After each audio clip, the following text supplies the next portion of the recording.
നമസ്തേ. സനാതനധർമ്മത്തിൻ്റെ അടിസ്ഥാന ഗ്രന്ഥമായി നമ്മൾ പരിഗണിക്കുന്നത് വിശേഷമായിരിക്കുന്ന വേദങ്ങളെയാണ്.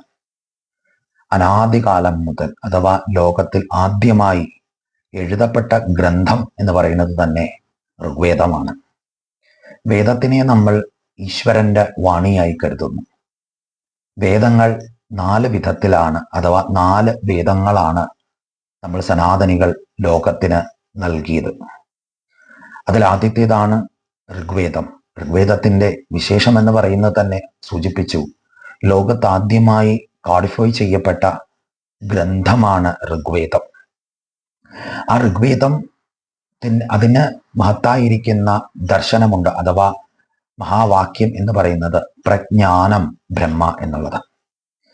പ്രജ്ഞാനം ബ്രഹ്മ, സ്ഥിതപ്രജ്ഞതയുടെ പ്രതീകവും സ്ഥിതമായിരിക്കുന്നതിൽ നിന്ന് ഉത്പന്നമാകുന്ന ആ ബ്രഹ്മസങ്കല്പം, അഥവാ അവരവരുടെ ഉള്ളിൽ ഉള്ളതായിരിക്കുന്ന ആത്മജ്ഞാനത്തെ വെളിവാക്കുന്നത് മാത്രവുമല്ല, അത് ഏറ്റവും ശ്രേയസ്കരവും.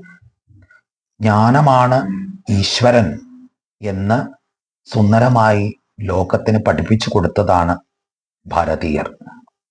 അപ്പൊ ആ ജ്ഞാനം എന്ന് പറയുന്നത് മറ്റൊന്നുമല്ല, അവരവരുടെ ആത്മചൈതന്യമാണ്, അഥവാ അവരവരുടെ ആത്മാവിൽ അന്തർലീനമായിരിക്കുന്ന അഥവാ അവരവരിൽ അന്തർലീനമായിരിക്കുന്ന ആത്മചൈതന്യം. അത് സമസ്തത്തിലും കാണുമ്പോൾ അവൻ അനുഭവിക്കുന്ന ആ ഒരു പരമാനന്ദത്തെ പ്രജ്ഞാനം ബ്രഹ്മ എന്ന് നമുക്ക് നിരൂപിക്കാം. ഇതിന് ഒത്തിരി അർത്ഥ മാനദണ്ഡങ്ങൾ ഉണ്ട് എങ്കിൽ തന്നെയും ഇത് വളരെ ലളിതമായി സാധാരണക്കാരിലേക്ക് എത്തട്ടെ എന്ന് കരുതിയാണ് ഈ ഒരു വിഷയത്തെ ഇവിടെ സൂചിപ്പിച്ചത്. രണ്ടാമത്തേതാണ് യജുർവേദം എന്ന് പറയുക. രണ്ടാമത്തെ വേദമായിരിക്കുന്ന യജുർവേദം, അതിൻ്റെ മഹാവാക്യം എന്ന് പറയുന്നത് അഥവാ മഹാവാക്യോപദേശം എന്ന് പറയുന്നത് അഹം ബ്രഹ്മാസ്മി, ബ്രഹ്മമാണ് സമസ്തം, അഥവാ ഞാൻ ബ്രഹ്മത്തിന്റെ അതേ ഭാവം തന്നെയാണ്. എൻ്റെ സ്വരൂപം എന്ന് പറയുന്നത് കേവലം ശരീരത്തിലോ അല്ലെങ്കിൽ കാണുന്ന പ്രപഞ്ചത്തിലോ മാത്രമായി ഉള്ളതല്ല, സർവത്തിലും നിറഞ്ഞിരിക്കുന്നത്. അതുകൊണ്ടാണ് നമ്മൾ ഈശ്വര സ്വരൂപത്തിനെ വാസുദേവൻ എന്ന് വിളിച്ചിട്ടുള്ളത്. സർവഭൂത നിവാസോസി വാസുദേവ നമസ്തുതേ എന്ന് പറയാറുണ്ട്. സാക്ഷാൽ വാസുദേവൻ അഥവാ എല്ലാത്തിലും നിറഞ്ഞിരിക്കുന്ന ആത്മചൈതന്യം, നമ്മുടെ ഒരു ആത്മസ്വരൂപത്തിനെ വെളിവാക്കുന്നതായിരിക്കുന്ന ഏറ്റവും സുന്ദരമായിരിക്കുന്ന മറ്റൊരു സങ്കല്പമാണ് അഹം ബ്രഹ്മാസ്മി എന്നുള്ളത്. മൂന്നാമത്തത് വിശേഷമായിരിക്കുന്ന സാമവേദം. സാമവേദം നാവിലുണർത്തിയ സ്വാമിയെ എന്ന് തുടങ്ങുന്ന പ്രസിദ്ധമായിരിക്കുന്ന അയ്യപ്പന്റെ ഭക്തിഗാനം ഏവർക്കും സുപരിചിതമാണ്. ആ സാമവേദത്തിന്റെ മഹത്തായിരിക്കുന്ന സങ്കല്പം എന്ന് പറയുന്നത് മറ്റൊന്നുമല്ല, തത്വമസി എന്നതായ മഹാവാക്യാണ്. 3 വാക്കുകൾ ചേരുന്നതാണ് തത്വമസി. തത്ത് അത്, ത്വം നീ, അസി ആകുന്നു, അതു നീ ആകുന്നു. നീ എന്തിനെയാണോ അന്വേഷിക്കുന്നത് അത് നിന്നിൽ തന്നെയാണ്. നീ തന്നെയാണ് നിന്റെ സന്തോഷവും നിന്റെ ദുഃഖവും കണ്ടുപിടിക്കുന്നതും അനുഭവിക്കുന്നതും. ഒരിക്കലും നമ്മളിൽ നിന്ന് വ്യത്യസ്തമായിരിക്കുന്ന മറ്റനുഭവങ്ങളൊന്നും തന്നെയല്ല ഇതൊന്നും. ഇതൊക്കെ തന്നെ സ്വയം കൃത അനർത്ഥങ്ങളായിട്ട് നമ്മുടെ ജീവിതത്തിൽ ഭവിക്കുന്നത്. അപ്പോൾ പരലോകത്ത് അല്ലെങ്കിൽ ഏതെങ്കിലും സ്വർഗലോകത്തൊക്കെ ഇരിക്കുന്ന ഒരു ഈശ്വരനെ അല്ല നമ്മൾ സനാതനികൾ കരുതുന്നത്. അവിടെ പോയി ഒരു സുഖത്തിനെയും നമ്മൾ കാക്ഷിക്കുന്നില്ല.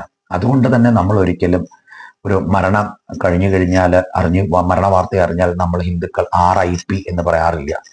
നമ്മൾ പറയുന്നത് തന്നെ ശിവലോക പ്രാപ്തി അഥവാ വിഷ്ണുലോക പ്രാപ്തി, വൈകുണ്ഠപ്രാപ്തി എന്നൊക്കെയാണ്. സ്വർഗത്തിനെക്കാട്ടിലും നരകത്തിനെക്കാട്ടിലും ഒക്കെ തന്നെ സ്വർഗവും നരകവും ഉണ്ടോ എന്നൊന്നും നമുക്ക് ആർക്കും അറിയില്ല. പോയിട്ടുള്ളവരാരും തന്നെ തിരിച്ചു വന്ന് നമ്മളോട് പറഞ്ഞിട്ടുമില്ല.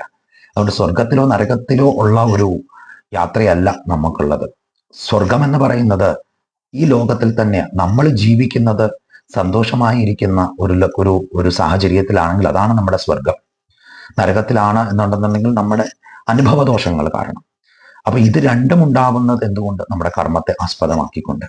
അപ്പോൾ അതാണ് ശബരിമലയിൽ എഴുതി വെച്ചിരിക്കുന്ന മഹത്തായിരിക്കുന്ന ദർശനം പോലും. നിന്റെ ഈശ്വരൻ അഥവാ ഈ ലോകത്തിലുള്ള സമസ്ത ചരാചരങ്ങളിലും ആ ഒരു ആത്മചൈതന്യമുണ്ട്. ആ ആത്മചൈതന്യത്തെ തിരിച്ചറിയുക. അതിനെ തിരിച്ചറിയുമ്പോഴാണ് തന്നിൽ നിന്ന് വ്യത്യസ്തമല്ല ഈ ലോകം, താൻ തന്നെയാണ് ഇത് എന്ന് മനസ്സിലാക്കിക്കൊണ്ട് അഥർവവേദം അയം ആത്മബ്രഹ്മ എന്ന മഹാദർശനത്തെ നൽകി അനുഗ്രഹിച്ചിരിക്കുന്നത്. അപ്പോൾ ഈ 4 മഹാവാക്യങ്ങൾ മറക്കരുത്. പ്രജ്ഞാനം ബ്രഹ്മ, അഹം ബ്രഹ്മാസ്മി, തത്വമസി, അയമാത്മ ബ്രഹ്മ. ഏവർക്കും നല്ലൊരു ദിനം ഉണ്ടാവട്ടെ എന്ന് പ്രാർത്ഥിക്കുന്നു. നമസ്തേ.